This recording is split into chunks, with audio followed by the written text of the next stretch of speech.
All right, everybody. We are at day nine. Day nine. Can you believe it? Day nine. We are on this journey. We are at day nine of what has been a magnificent start to a great time.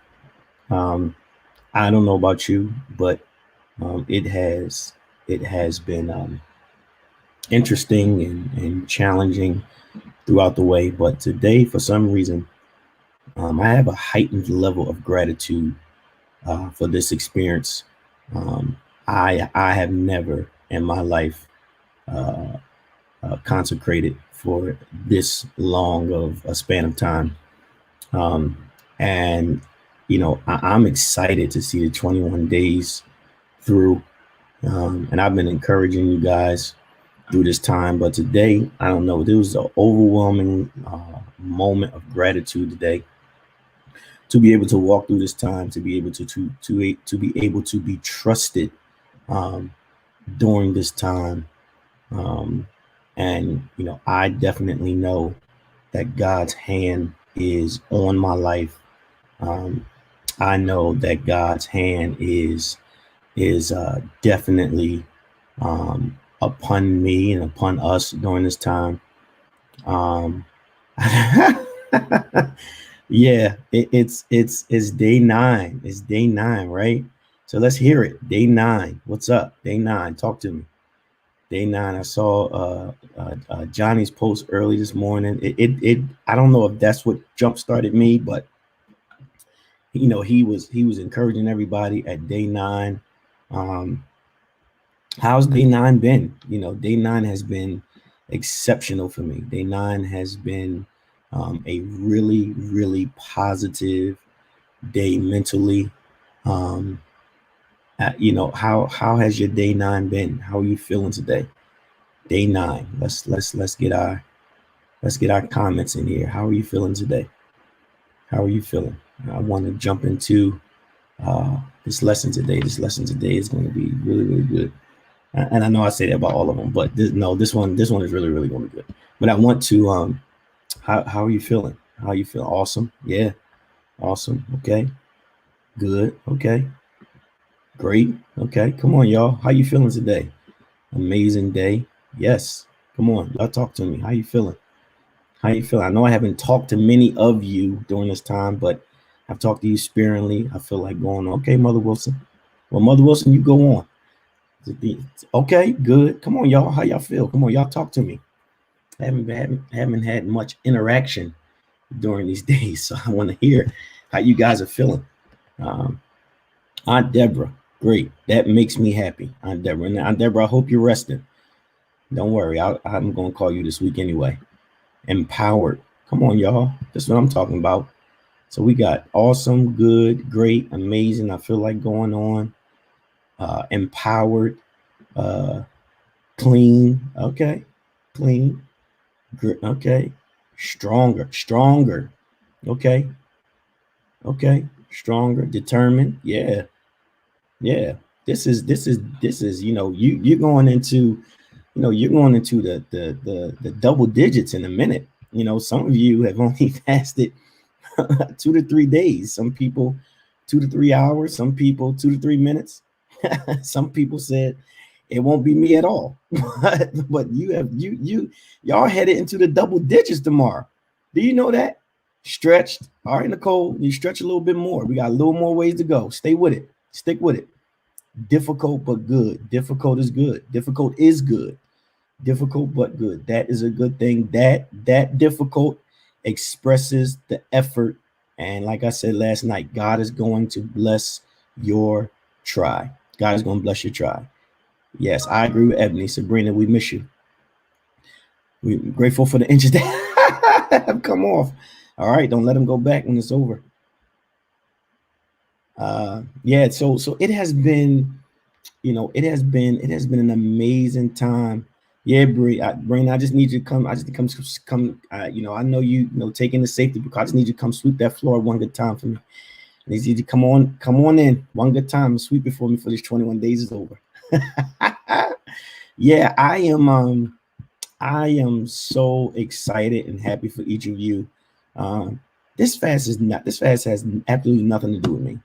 I'm partaking in it as a leader, but this has nothing to do with me. This time of consecration has been for my son, Twan. You enjoying yourself? And just let me say this: Antoine started earlier because he already had his vacation plan, and so he said, Pastor, I do want to be in compliance, but Pastor, I don't want to go out of town and so use wisdom, and so he started a week earlier, which is why he was able to go and enjoy himself. So let me put that out there for people to say, I saw Antoine on vacation. Yes, he started earlier because he informed me that he would be away, and that was already planned before consecration had been scheduled. So I'm proud of you and have an amazing time. Have an amazing time. And some of you need to plan some vacations. Some of you y'all need to start planning vacations and go away. Go away and have some fun. Go away and laugh. Go away and smile. Go away and find you some water. Find you some sand. Find you some sun, and go relax yourself and enjoy yourself. Some of you need some time to just go away. I know that's not encouraged in the church, but I'm going to encourage you to do it. You need some downtime. You need to relax and take a break and just go rest your mind. Rest some of your emotions. Go have some fun. Go laugh and smile. You've been through so much during this 1 year. You need to get away and just relax your mind and just enjoy yourself. All right. So our pastor is encouraging each of you to find some time in the next few months to just get away and enjoy yourself. The church gonna be all right. If you got a position, that's okay. We'll find somebody to take over for you until you get back. Okay. The church is not gonna fall apart because you're going. And don't feel guilty for going away to relax yourself. You need to go enjoy your life and have some fun. Don't let your principles down while you go, but you need to go away and enjoy yourself and breathe. Some of you just need a moment to breathe and reset yourself. You need to go to a place where you can just relax, not have no responsibility, not have no time to work. Just go somewhere and just they say, oh, I will. You need to just go somewhere and just relax yourself. Get your family together. Or, a lot of your family members haven't gather them together. Find y'all somewhere to go, to a beach, to a resort. Find somewhere to go and relax yourselves, refresh yourselves. And also, Sabrina, don't you worry, I'm going. Oh, don't you worry. Your pastor is getting out of here. When after my birthday comes around, I am out of here. Don't you worry. I am going out of here. And whatever you need from the Lord, you better find it while I'm going. Because I am shutting everything down. I am getting out of here to relax my mind so I can come back and get through this next leg of the year. But you guys need to go away and relax yourself. Some of you need it. Some of you just need to be away where you have no responsibility.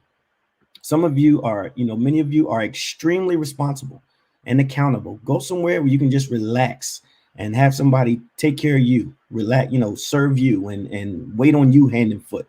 Go away and enjoy yourself, relax yourself, come back refreshed, and you'll appreciate it more and you'll be ready to work. All right. So I love each of you. I'm proud of you. You are at day 9. You are headed into double digits. And I want to send this encouragement to you. I want to send this to you guys. Today absolutely is needed. And it's not encouraged enough in the church. And that's why many people no longer are excited about the church. My mom used to say, son, you don't have to be in the church every time the doors swing open. My mother would tell me that. She says, son, you don't have to be in the church every time the door swings open. Sometimes you need to relax yourself. And so I am going to take heed to that.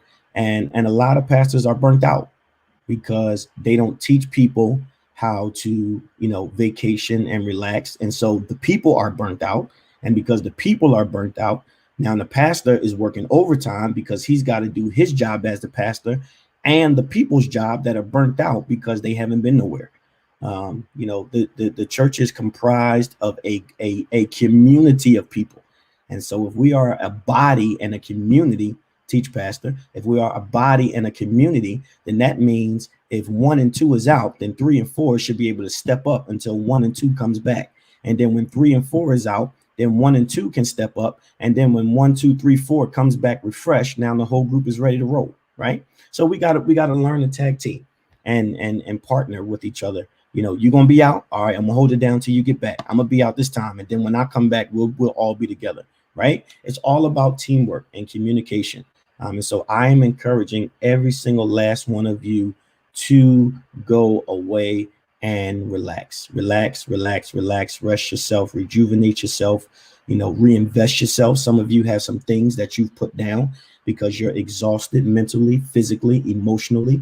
And so you need to go away so you can reset yourself, rejuvenate yourself, so you can reinvest yourself into the thing that God has for you.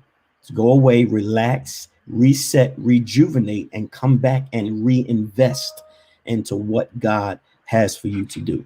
Okay, so I want to share this with each of you guys because each of you are dreamers, each of you have goals, and I want to share my story with you on how I've been able to actually see, you know, one of my dreams come to pass. And then many of you hear me, and I'm going into our lesson tonight, which is 1 Timothy 2, 1, 3, and 8, right? And I'm gonna try to get to 3 and 8, but I'm probably going to spend a good bulk of time just in verse 1 tonight, because I want to help you understand the importance of getting from your starting point to your finish point, right? And some of you are going, you know, some of you are headed in a direction for you to experience some margin and level of success.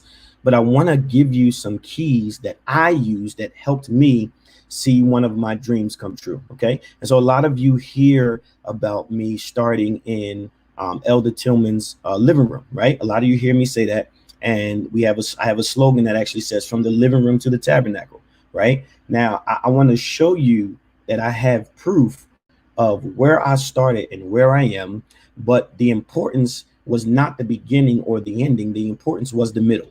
Okay.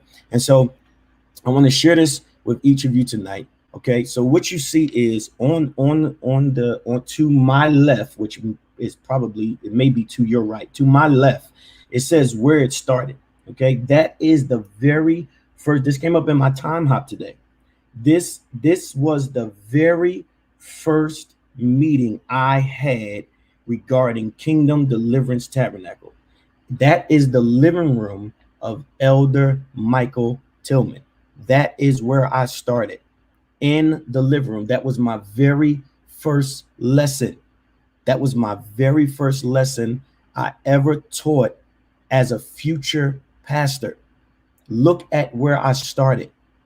Look at where I started. Okay. I want you guys to see this. Look at some of y'all, Johnny, you remember Fatina.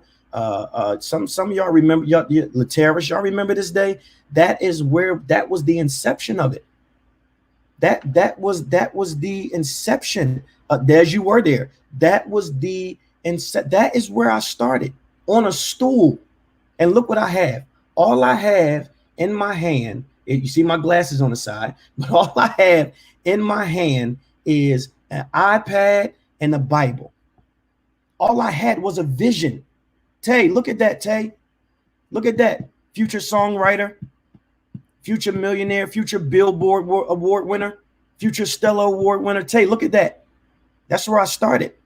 That's where I started. Fatina, you remember that day? I started right there. And all I had in my tablet was a vision and a mission and a plan of what God had given me. And I had my Bible to back up what the Lord had given me. That was all I had. I didn't have no money. I didn't have no building. We didn't have no building. I didn't have no musicians. I didn't have no chairs. I didn't have anything, no lights. I didn't have no staff. I didn't have we didn't have no PowerPoints. We didn't have no TVs. It wasn't no stage built. None of that. None of that. We wasn't Facebook Live. None of that. All of that was in the future. None of that was evident on that day. None of that. That is where I started. That is where I started. In the living room with 5 or 6 people that believed in me. And so you can't get worried about the crowd. You just need a few people. Jesus wasn't worried about the crowd. He only had 12. The crowd will have to receive you, but the crowd may not be the ones that pull you and support you initially. The crowd is there to receive you. The crowd is not always there to start with you. And I want everybody to be encouraged today that your business or your goals and your dreams may only be surrounded by 2 or 3 people, but that's all you need. That's all you need to start with. That's all you need right there. Start with that. But stick with it. Stick with it. So when you see where I am now, I want you to understand where I started. I started there, and it led me to the other side. Okay? But what I did was, the first thing I did was I prayed. I asked the Lord, what is it? What is it that you want me to do? What is it that you want me to say? What is the plan for me? What are the goals? How should I, what is the blueprint? You know, God, I have things in my mind, but God, what is it that you want me to accomplish? How should I focus on this? How should I prepare on this? And as the Lord gave it to me, I would digest it. I would read it again. I would try to orchestrate it. I would create a bucket list, and I would go back every single day, and I would pray over those things again. I would pray over it. And then from there, more started to come. And as more started to come, I started to look for a building. Started looking for a building. I started to plan the time that I would have service. Started to plan the time that I had service. And as I followed God's plan, everything fell into place. Finances for the building fell in place. People to come to the building fell in place. Musicians fell in place. Chairs fell in place, right? All of that came with me following the plan and being dedicated to what I know the Lord said to me. And let me tell you, I had a lot of people. I had a lot of people that believed in me and wished me well and prayed for me. But let me tell you what my greatest motivation was: to follow God and stay focused. And a lot of times when people say things opposite of what we know, we oftentimes become offended, and then we want to prove stuff to people, right? So I remember as the church started to slowly grow and slowly become attractive, I remember a comment was made by someone that I respected and still respect to this day. And they don't even know I know they said it, but the comment was made, and they said, oh, let everybody go over there. They don't have nobody but 5 or 6 people anyway. But at this time, now watch this. At this time, I hadn't even been installed yet, because Bishop Walker said, go and let me watch it for 6 months to see what it produces. And if it produces, then I will lay my hands on you and I will install you as pastor. And so they said, Tay, watch this. Tay, this is going to help you. They said, oh, please, everybody going over there. They only got 5 or 6 people over there.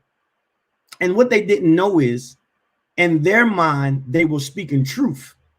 But to me, they were speaking prophetically to let me know that I was on the right track. Well, Pastor, how can you say that? If you can be intimidated by what I don't have, it's 5 or 6 people and the church you're attending is full. If you can be intimidated by what I don't have already, then I already know I'm on the right track. And so when people say stuff about you that tries to deter you from your dreams, you don't feed into that. You just work that much harder on what God has given you, because what they're doing is actually telling you through their negativity just how great you're going to be. When I heard that, I said, if I'm a threat with 5 or 6 people, my future must really, really be bright. And then I want to know if y'all remember. I remember the Sunday I said to y'all, I hear footsteps. Y'all remember that? I said, I hear footsteps. And the Lord said to me that he is going to, it was only 6 of us, Johnny. I said, I hear footsteps. And it was only about 7, 8 of us, maybe 10, maybe. And I think that may be including musicians at that time. Let me help y'all tonight. Maybe 10. And I said, y'all, in the middle of me trying to close, I said, y'all, I hear footsteps.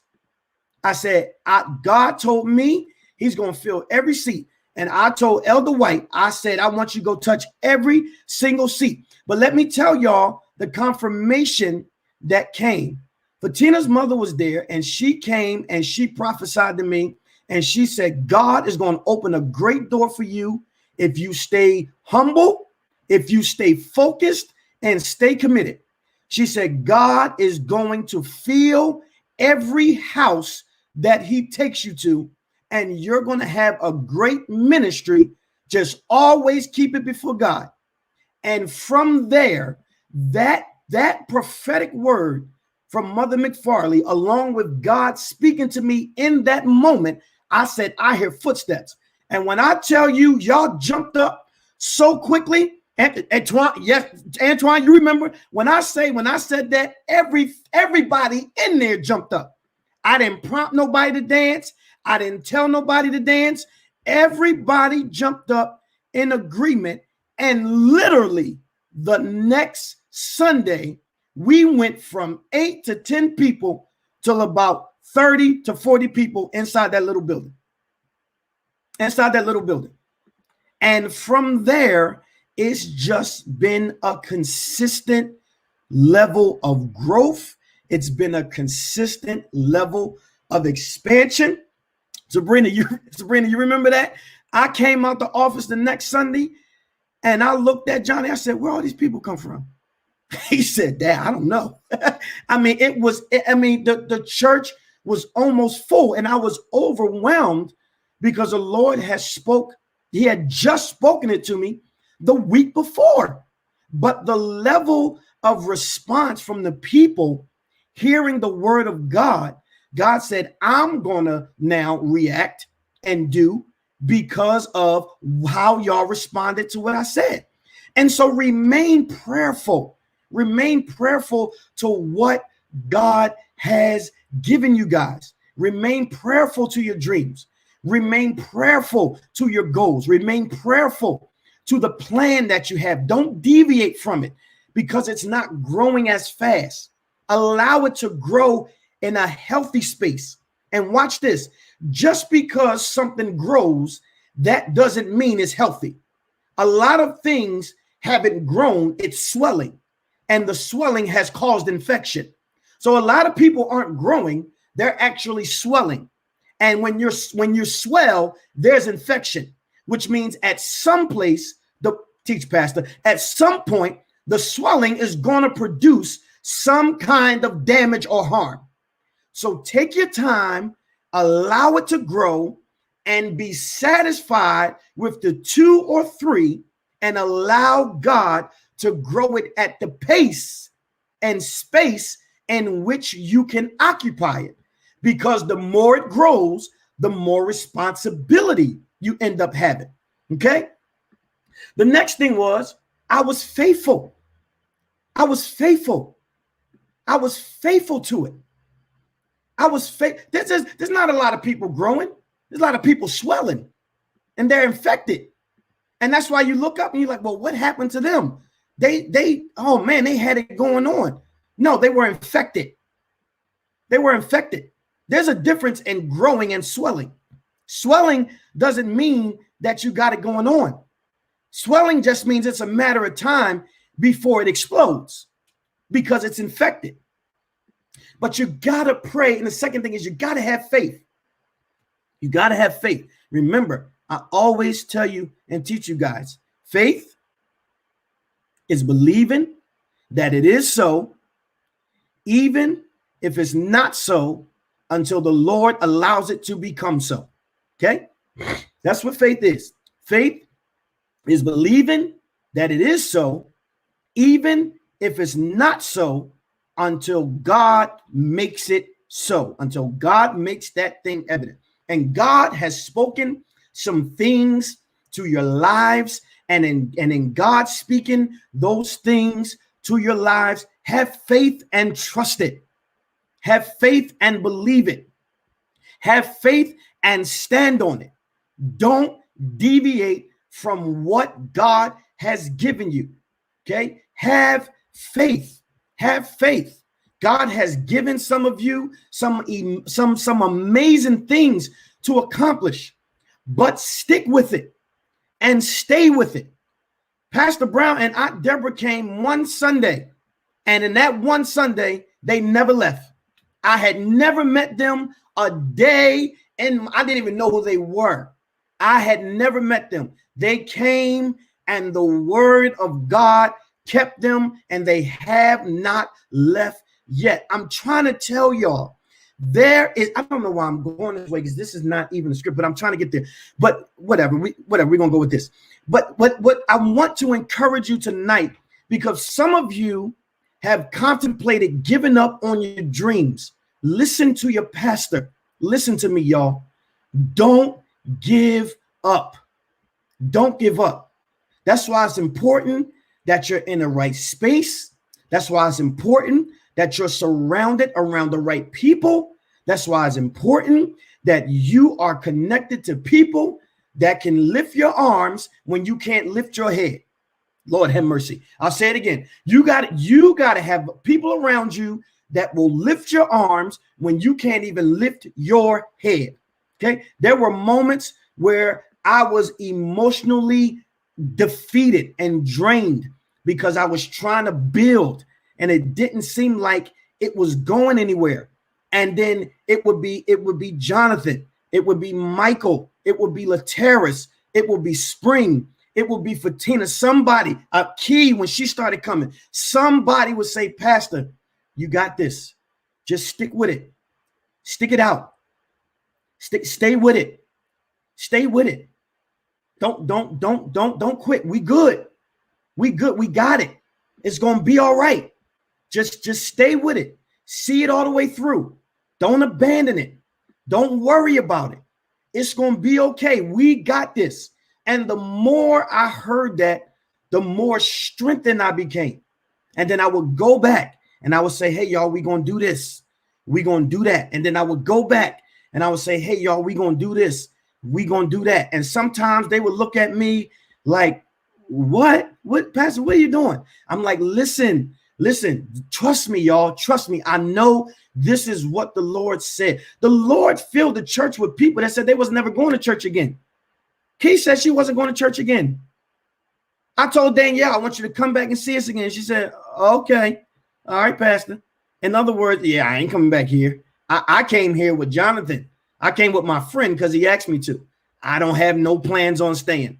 Right. And so what you have to understand is when you are this is why it's important that you operate off of what God tells you to do, because what you have to understand is what's tied to your hands, you may not be able to identify right away. But if you are doing what God has told you to do, what you don't think is attached to you will come and find you. It will come and find you, right? So many, look at these comments, y'all. So many people said, I was done. I was done. I was done with church. I was over it. I was done. Church was church was no longer an option for me, right? I was fine going to brunch on Sunday. Lord have mercy. I remember those brunch days. I mean, they was brunching every Sunday.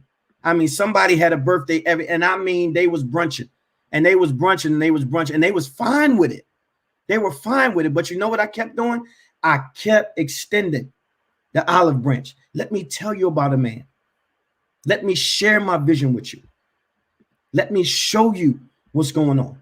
Let me tell you about a way to build a healthy church, right? And I mean, it was we, and they weren't. But the crazy part is, this is how ironic it was. Now you can look in the comments and you see they said they were brunching, but you know what I had the most respect for is they would tell me when they weren't going to be in church. Now watch this, y'all. Watch this. Here's a revelation for somebody. How you not committed to something, but you're accountable to the person that's building the thing.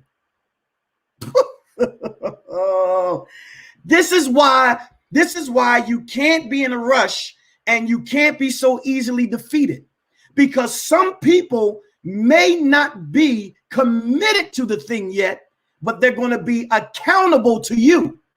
And if they're accountable to you, if you are building it right, they will then become committed to the thing. But people need to know, can they trust you first?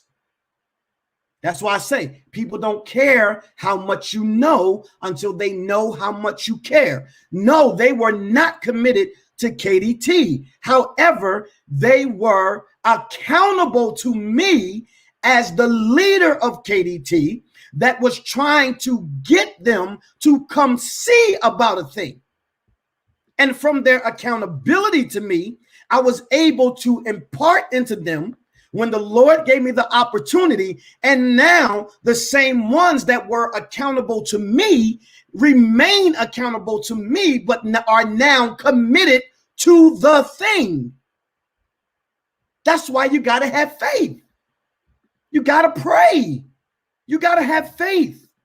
And the last thing you got to do is you got to do the work. You got to do the work. You got to do the work. You got to do the work. You got to be committed to the work.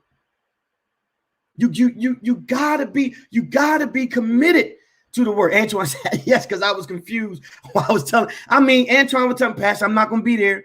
I'm going to be out of town. I'll say, okay, be safe. Be safe. Well, I never said, well, why you be safe? Be careful. Jonathan would say, Dad, I'm not going to be here. One of my friends is having a birthday. Okay, be safe, son. Be safe while you out there on Sunday. Why? Because I knew if I could get them accountable to me, and if they could trust me and what I was doing, eventually they would be committed to the thing. See, we're trying to get people committed too quickly to a thing, and they aren't accountable to the one that's responsible for the thing. And so when you look at it, it wasn't about getting to where it led me. It was about the middle portion, y'all. I had to work the middle in order to get to where it led me, right? And so when I began in the living room, I wasn't thinking about no podium. I wasn't thinking about no stage. I wasn't thinking about no seal on the back of the wall. I wasn't thinking about no TVs up. Let me show y'all how crazy God works. Elder-elect Eddie is the one that put the seal on the wall.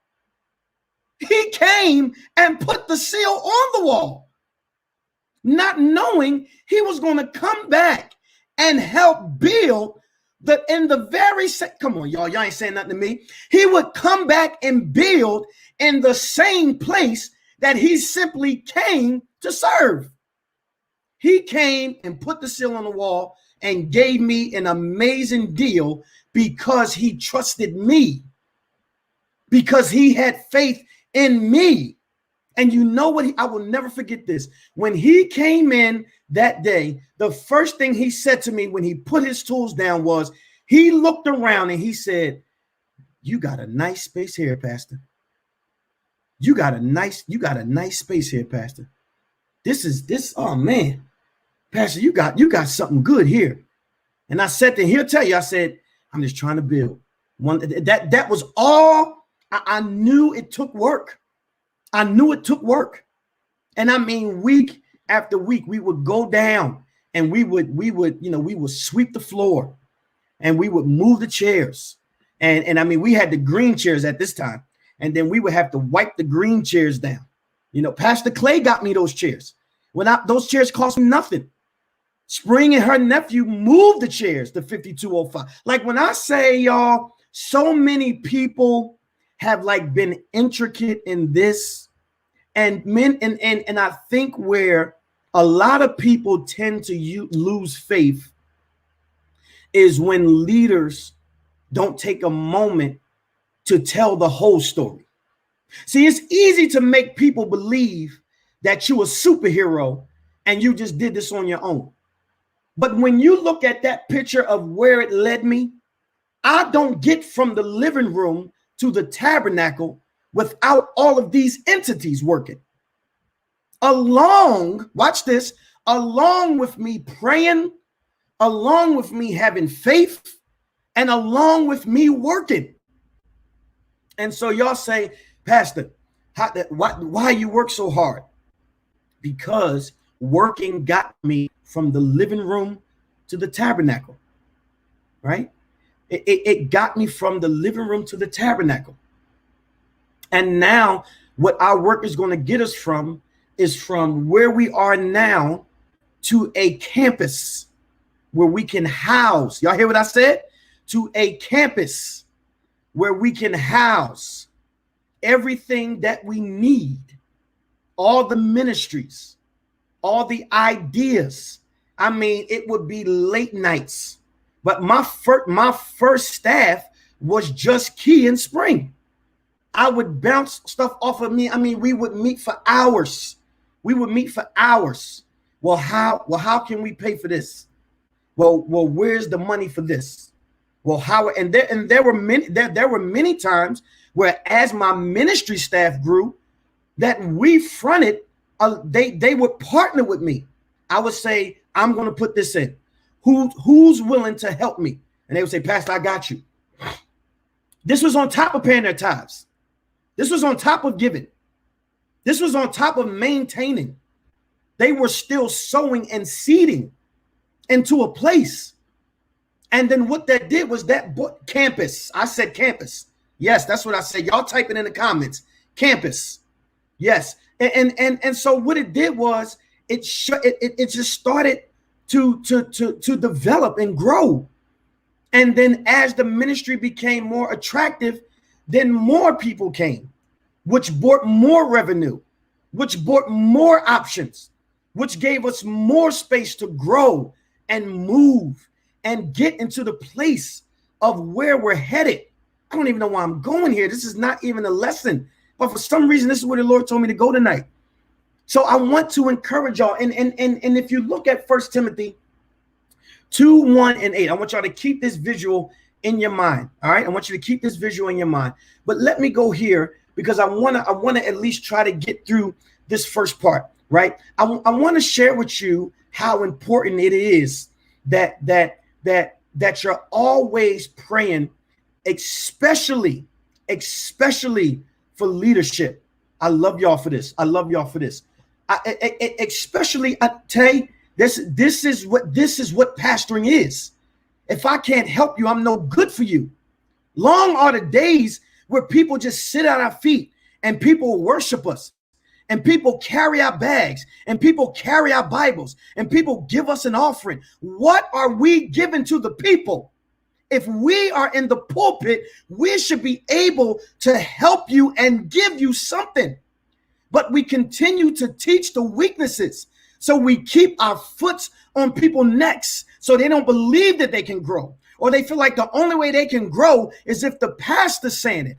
I'm breaking that tonight, and I'm breaking it over every one of your lives. Each of you on here will be great, and you will be great because God said it, and I'm going to put my hand to it to make sure that it happens.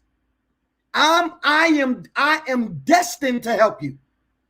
I am destined to help you. I will never sit around and withhold anything that I can provide to each of you to see you reach your goal. Greater works shall you do. And if I cannot duplicate or find people, a group of people that can take what I've given them and go away from me and impact more people, then shut the church down, close it down, shut it up, and everybody just go their own separate ways. But if we are the generation that's going to do what God has called us to do and be great like he has an expectation of us, then you got to know that your pastor is not going to sit back and say, come unto me and give unto me. No, we're going to sit at the table and I'm going to say, let's work. What do you need from me? How can I help you? What connections do you need? Where do you need me to pray? Where can I put my hands in to help you? Where do you need me to partner with you in faith to make sure that you get the resources that you need? If we are going to be better together, then it got to be from the pulpit to the door, everybody working on one accord. Everybody working on one accord. Sorry, I had to get that out. All right, now let me go back to my point. Y'all, why y'all? I'm trying to teach, and y'all trying to have me go somewhere else. Artavia, you stop commenting. I'm shutting your comments off. So watch this. I want to show y'all this because prayer is so key. And if you notice, that was the first thing on the list. Okay, if you look at it, that was the first thing on the list. Crystal, you don't even have, Crystal Greer, you don't even have a clue of what your future holds. You don't have a clue.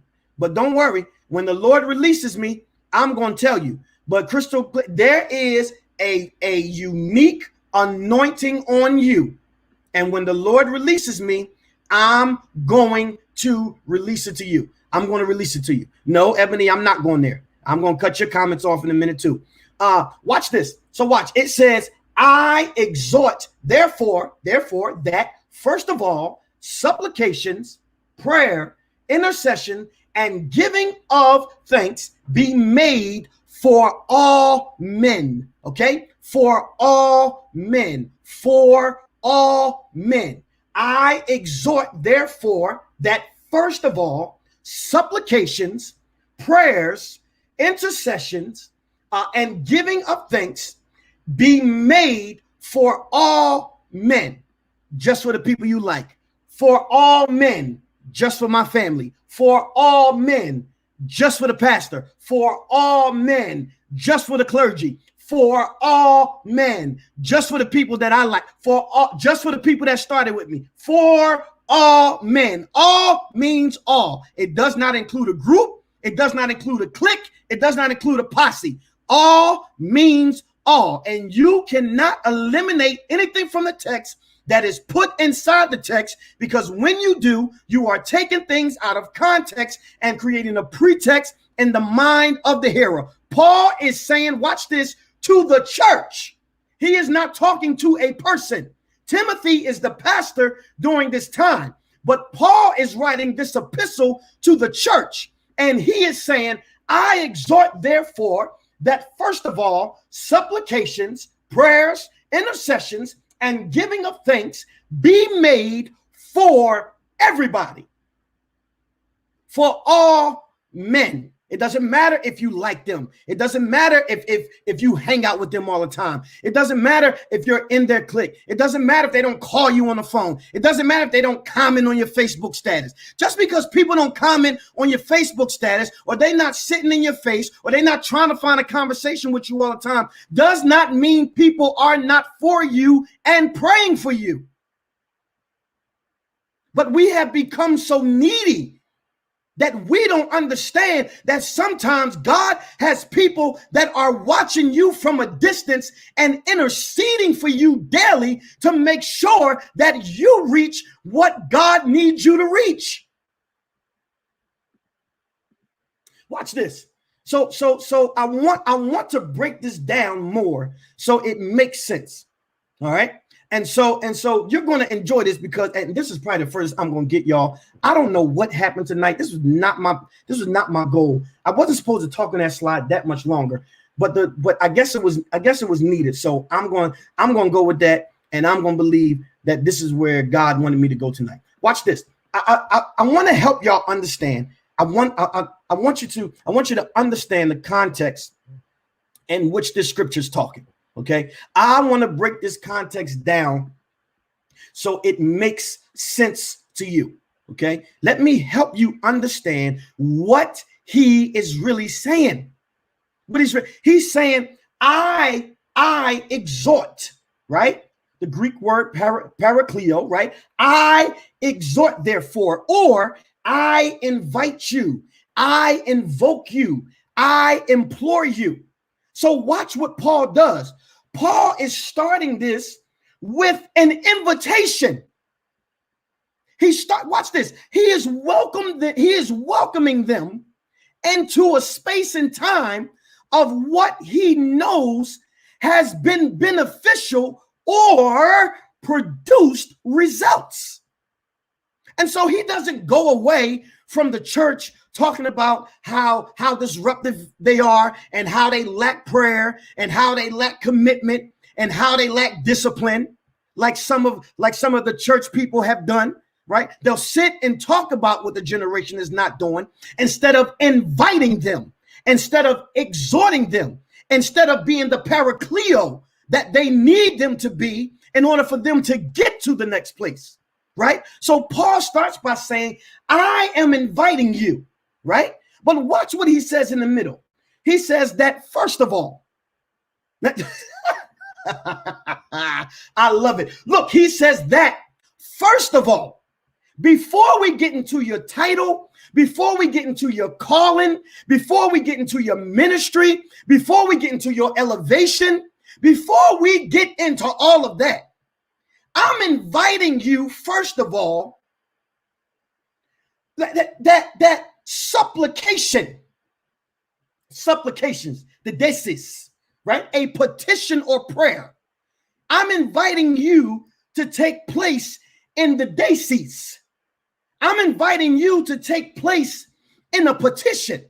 I'm inviting you to take place in the prayer, right? And so outside of that, and so I invite you that first of all, you partake in the desis. And when you partake in the desis or the petition or the prayer, that you focus yourself to understand what prayer is. It is the prosequi, okay? The oratory worship. It is the place where you go and use your voice to offer the desis up. I'm inviting you. Look at this text, y'all. He says, I'm inviting you to use your voice to offer the desis, the petition. I'm being a parakleo to see if you will use your prosequi and go into the desis for your people. Okay? But then he says intercessions, he says it's the instinctuous.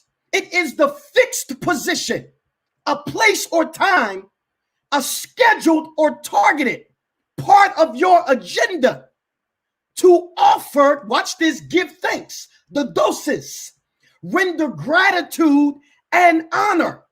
And so what he does is he says, I invite you to use your voice, the oratory worship, to offer petition during the fixed times for scheduled or targeted things.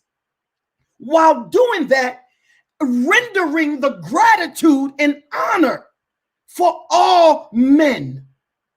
Come on, y'all. He's telling them, I'm inviting you into a moment where you can use your voice to offer prayer instead of using your voice to offer proclamations, instead of using your voice to offer the different moments of judgment. I'm giving you an opportunity to offer your voice up for prayer on so you can schedule. You can use the fixed position, the posture, and what you are. Use your posture for the right thing. Use your posture to use your voice to offer petition instead of using your posture to use your voice to offer judgment. Use your posture to offer prayer up for somebody that's struggling instead of using your posture to offer prayer up, asking God to still judge your enemies. And render gratitude and honor for all men.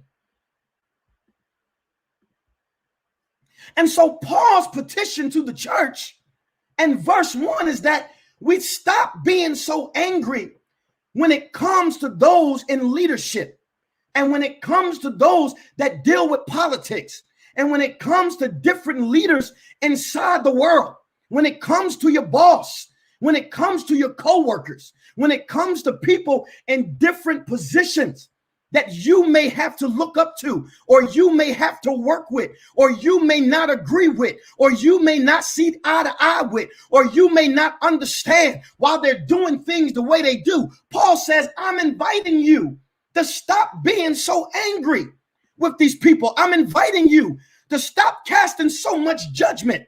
I'm inviting you to stop spreading so many rumors amongst the people. And what I'm doing is I'm inviting you to make prayer a priority in hopes that they will be able to govern justly and equitably, and that they will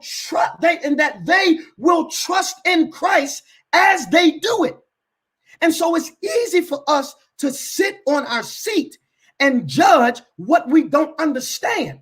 It's easy to sit in our seat and judge what does not seem right, or does not seem just, or does not seem equitable, or does not seem fair, or does not make sense. But what Paul is saying, we can be more impactful if we take the time to stop judging and sit back and pray and say, God, listen, I may not understand, I may not agree with it all, but what I can do is offer the daisies up to you. What I can do is offer the doses up to you and say, Lord, hear my petition, and I'm rendering gratitude and honor for the one that you've put in place, even though I may not understand, even though I may not agree, even though it may not make sense. What I can do is I can stop judging, and I can trust that you will do what you need to make sure that any decision they make that could affect me, they have trusted you when they made it. He is giving us the plan for how to move successfully. He is showing us. He starts by saying, I'm not going to sit and tell you what you're not doing. I'm not going to sit and just sit and murmur about what's not happening. Paul said, what I can do is I can bring you to where I am. And I can invite you into a place that will guide you to where you need to go. And so what I did tonight, when I showed you from the living room, from the tabernacle, I invited you into my mental space. I invited you into my personal time.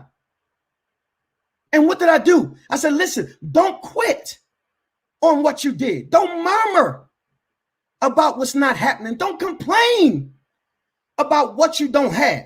Don't be frustrated no more with how slow things are moving. Lord, I feel you. Don't get so angry when people aren't loyal to you. Don't get so frustrated when things seem like they've fallen apart. But I'm going to be your paracleo tonight. And I'm inviting you to a space. And I'm telling you, the first thing you do, go back, get your plans and pray about them. Go back, get your plans and offer supplication unto God about it. And when you offer the supplication to him, have faith. Have faith in what God showed you. Have faith in what God gave you. Have faith knowing that God is going to do exactly what he said. Some of you are on the border of just quitting. But God said, go back tonight. I'm inviting you. I'm being the middleman. I'm being your paracleo. The Holy Spirit is our paracletus. But tonight I'm going to be your paracleo. And I'm going to stand in the middle and invite you into a space. And say, go back and pray again. Have faith. Have faith. I know it was rough, but stick to it. If God gave it to you, he gave it to you for a reason. Have faith in it. And last but not least, work the middle. Work the middle. Don't quit. Work the middle. Stick with it. Don't give up. You got to work the middle. Praying and having faith while you work. Great things are ahead of you. Some of you have put your plans down.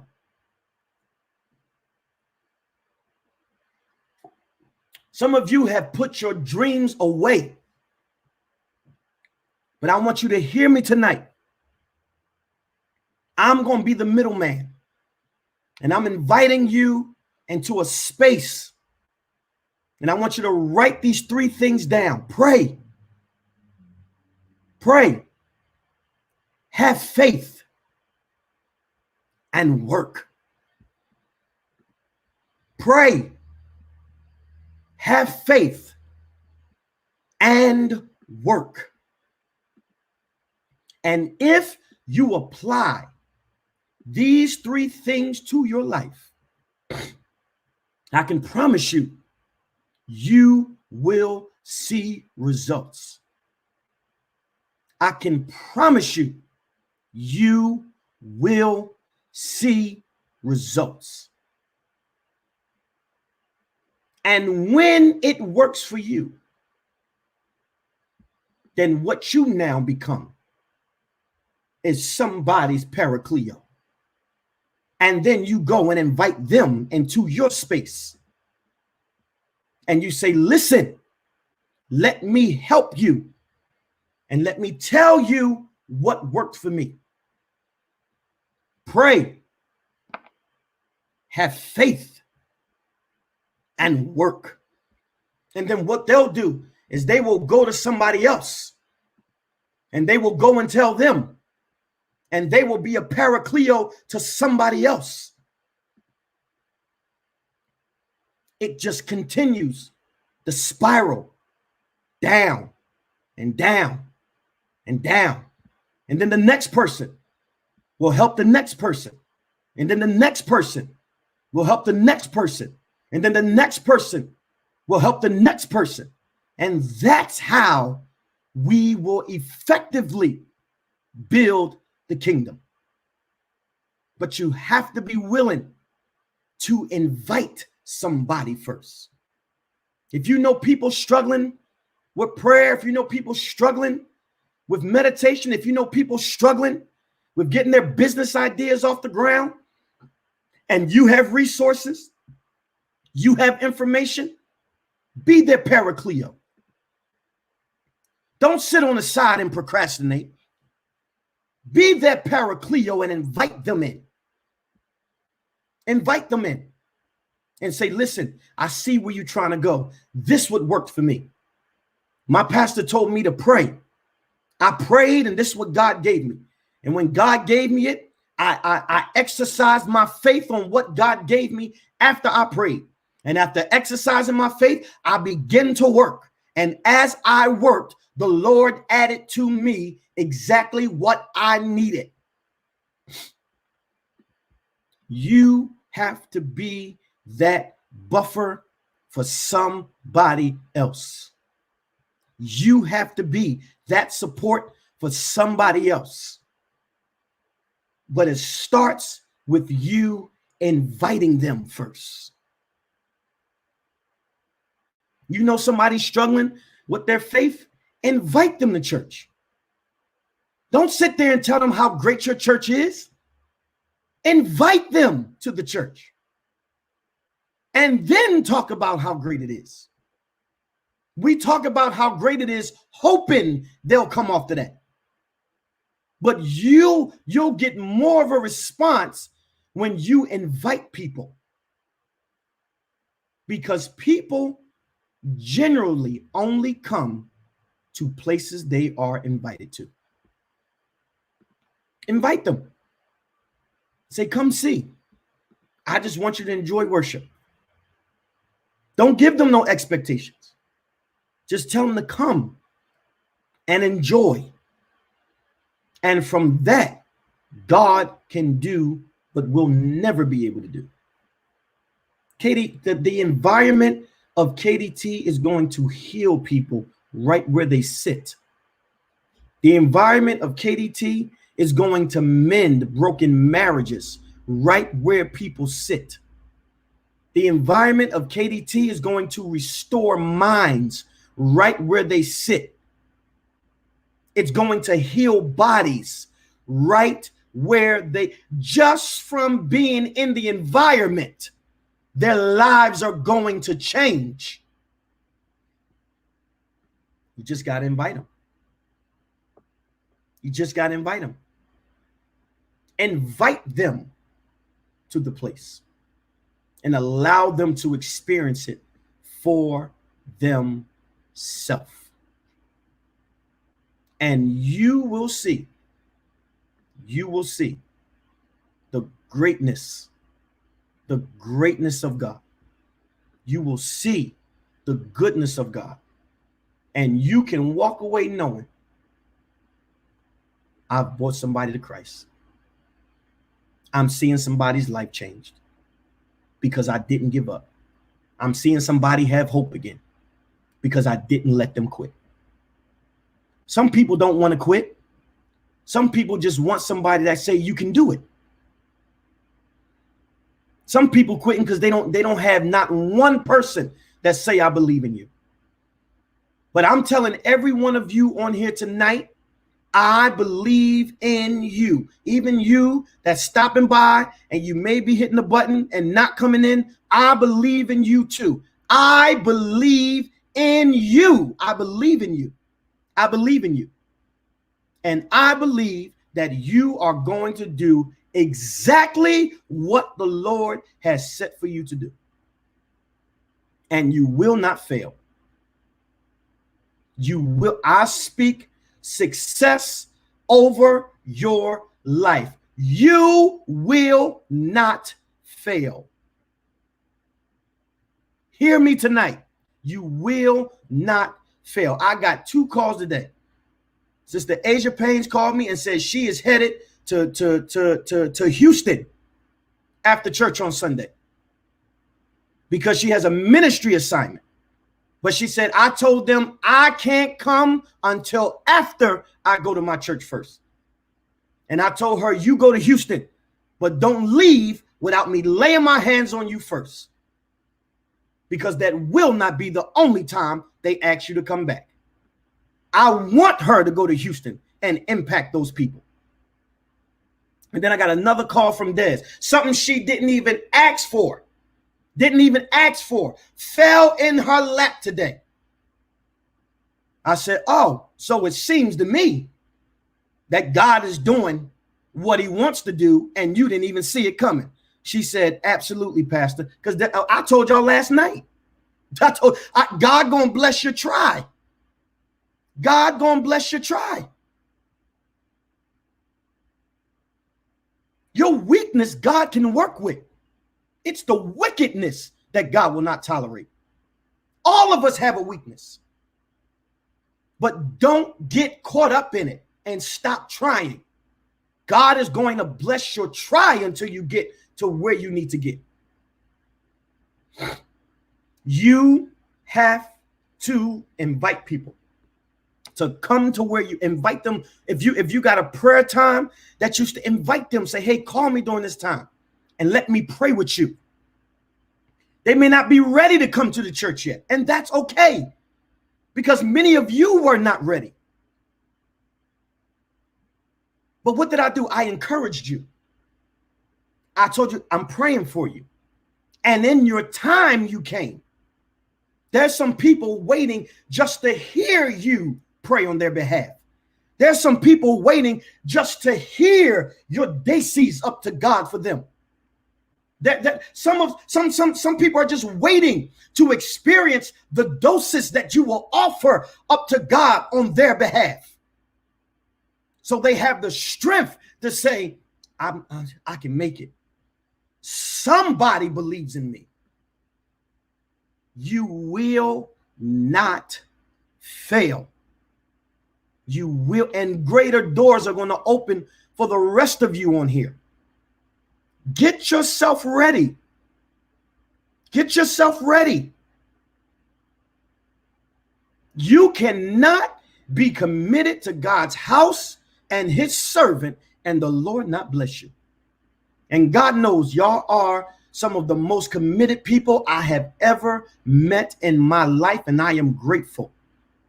I am grateful because I was not perfect. I will never be perfect. But any leader you call will tell you I was a servant, I was committed, and I was faithful. They'll never be able to tell you I didn't know where he was. I didn't know where he was. I was committed. I was a servant, and I was faithful. I was faithful. And that was without being encouraged to take time for myself and reset myself. I did not miss a Sunday. I was at the church before my pastor was there. It didn't matter what other armor bearers he had. I was there to be in place just in case he needed me. Just in case he needed me. And my life is blessed from my years of service. I'm grateful to God that I don't have to worry about where my next meal is going to come from. And if I'm going to have money in my bank account, and if I'm going to be able to pay my bills, and if I'm going to be able to take care of my daughter. I have choices because I was faithful. And God is getting ready to upgrade you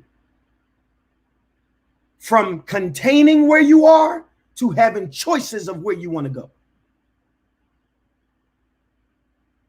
You're not going to be constrained no more. You're going to have choices now. You're going to have choices. And I speak choices over every one of your lives. I speak choices over your finances, over your dreams, over your goals. I speak choices. And I speak to the constraints, and I speak to the confinements, and I speak it now, and I tell it to break, that you may have choices in your life. You are being upgraded to choices. You will have choices. You will have choices, and you will not struggle, and you will not lack, and you will not go under. Your barrel may get low, but it will never be on empty. It will never be on empty. And I speak to your life tonight, and I command choices to your life. I command choices to your hand. I command choices to your inboxes. I command choices for jobs. I command choices for houses. Some of you need more reliable cars. I speak choices to the car lot right now. And you won't struggle to pay for where God is taking you. I speak choices to your life right now. Choices. It's time for an upgrade. And the upgrade is not going to kill you. Matter of fact, God just said some of the upgrade is going to have throw-ins with it. Pastor, what's that? They're going to upgrade you, but then they're going to throw some stuff in with it. Y'all ain't saying nothing. God's going to have some throw-ins for you. Just to show you how much I love you. Take this, and then I'm going to throw this in as well. You shall have choices. You shall have choices. Don't worry. Don't fret. Pray. I'm out of here. Have faith and work and watch God do exactly what he said. Father, I bless you tonight for these your people. What an amazing group of people you have here. Your people are ready. Your people are prepped. They are in the right position. And they are ready to go from the procrastinators to being the paracleos for somebody else. God, they're ready to invite your people back to you. And so, Father, put the people in their path now. Allow the calls to start to come to them. Allow the text messages to start to overtake their phone. Allow the Instagram and the Facebook messages to flood their inboxes so that they can be the paracleo to some people that are dying, that are hopeless, and that are ready to give up. Your people are restless and they are overwhelmed. But God, you have called us out to be a light to your people. And we promise to do exactly what you have said to us. I love you all. I appreciate you all. Get some rest. Enjoy your night.